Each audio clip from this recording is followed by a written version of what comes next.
Hi friends, എല്ലാവർക്കും രുചിഭേദങ്ങളിലേക്ക് സ്വാഗതം. ഇന്നത്തെ വീഡിയോയിൽ നമ്മൾ കാണാൻ പോണത് ഇതേപോലുള്ള മോൾഡുകൾ നമുക്കിപ്പോൾ വാങ്ങാൻ കിട്ടും കൊഴക്കട്ടകൾ ഉണ്ടാക്കാനായിട്ട്. അപ്പോൾ നമ്മൾ കൊഴക്കട്ട മാവ് എങ്ങനെയാണ് ഇതിനകത്ത് സ്റ്റഫ് ചെയ്യുക എന്നുള്ളതാണ് കാണാൻ പോണത്. 2 മെത്തേഡ്സിലായിട്ട് ഞാൻ കാണിക്കുന്നുണ്ട്. പല സൈസസിൽ അവൈലബിളാണ്. 20-30 രൂപയേ ഉള്ളൂ ഒരു മോൾഡിന്. ഇത് മോൾഡ് ഓപ്പൺ ചെയ്തിട്ട് നെയ്യോ അല്ലെങ്കിൽ എണ്ണയോ നന്നായിട്ട് ബ്രഷ് ചെയ്ത് കൊടുക്കുക. അതിന് ശേഷം ആദ്യത്തെ മെത്തേഡ് തിന്നായിട്ടുള്ള ലെയർ നമ്മളകത്ത് നന്നായിട്ട് കൈകൊണ്ട് അമർത്തി വെച്ച് കൊടുക്കണം. നമ്മൾ സ്റ്റഫ് ചെയ്യാനുള്ള സ്ഥലം ഒഴിച്ചിടണം, എന്നാലേ നന്നായിട്ട് സ്റ്റഫ് ചെയ്യാൻ പറ്റുള്ളൂ. നല്ല സോഫ്റ്റ് ആയിട്ടുള്ള കൊഴക്കട്ട മാവ് എങ്ങനെ ഉണ്ടാക്കുക എന്നുള്ള വീഡിയോ ഞാൻ ഓൾറെഡി ഇട്ടിട്ടുണ്ട്. കാണാത്തവരുണ്ടെങ്കിൽ ഒന്ന് കണ്ടു നോക്കണേ. ഇതാ കണ്ടില്ലേ. ഇനി ഇതിലേക്ക് നമ്മൾ എന്താണോ സ്റ്റഫിങ് അത് ഇടുക. അതിനുശേഷം കുറച്ച് മാവ് എടുത്തിട്ട് അതിനെ ക്ലോസ് ചെയ്യുക. എന്നിട്ട് മോൾഡ് പഴയ പോലെ ഓപ്പൺ ചെയ്യുക. കണ്ടില്ലേ, ഇത്ര ഭംഗിയുള്ള കൊഴക്കട്ടകളായി.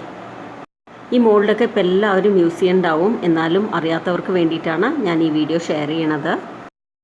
രണ്ടാമത്തെ മെത്തേഡ് എങ്ങനെയാണെന്ന് വെച്ച് കഴിഞ്ഞാൽ മോൾഡ് ഓപ്പൺ ചെയ്യുക. അതിനുശേഷം തിന്നായിട്ടുള്ള ലെയർ നമ്മൾ ഒരു ഭാഗത്ത് വെച്ച് കൊടുക്കുക, അതേപോലെ തന്നെ മറുഭാഗത്തും വെച്ച് കൊടുക്കണം. നിങ്ങൾക്ക് മാവ് ഒട്ടണമെന്നുള്ളൊരു ഫീലിംഗ് ഉണ്ടെങ്കിൽ നെയ്യോ എണ്ണയോ അല്ലെങ്കിൽ അരിപ്പൊടിയോ ജസ്റ്റ് കയ്യിൽ തടവിയിട്ട് പ്രസ് ചെയ്ത് കൊടുക്കാം. അതിനുശേഷം മോൾഡ് ക്ലോസ് ചെയ്ത് ഒന്നും കൂടെ എല്ലായിടത്തും മാവ് ഒരേപോലെ പ്രസ് ചെയ്ത് വിടുക. കാരണം ജോയിൻറ്റ്സിലൊക്കെ കറക്റ്റായിട്ട് കവറാവണമല്ലോ. അതിനുശേഷം സ്റ്റഫിങ് വെക്കുക, പിന്നെ മാവ് കൊണ്ട് അടയ്ക്കുക അടിഭാഗം. ഇനി മോൾഡ് തുറക്കാം. ഇതത്രയേ ഉള്ളൂ. അപ്പോൾ ഇതും വളരെ ഈസിയാണ്.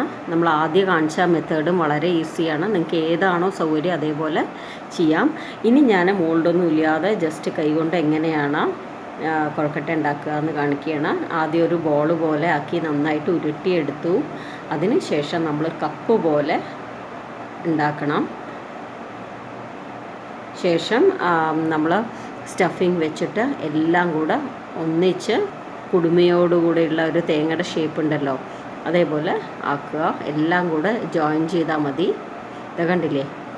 ഇപ്പോൾ മോൾഡൊന്നും ഇല്ലാത്തവർ ഇങ്ങനെയും ചെയ്യാം. അപ്പോൾ എല്ലാവർക്കും ഈ വീഡിയോ യൂസ്ഫുള്ളായി കാണുമെന്ന് വിചാരിക്കണു. വീഡിയോ ഇഷ്ടമായിട്ടുണ്ടെങ്കിൽ ലൈക്ക് ചെയ്യണം, ഷെയർ ചെയ്യണം, പിന്നെ മറക്കാതെ എൻ്റെ ചാനൽ സബ്സ്ക്രൈബ് ചെയ്യണേ. Thank you all.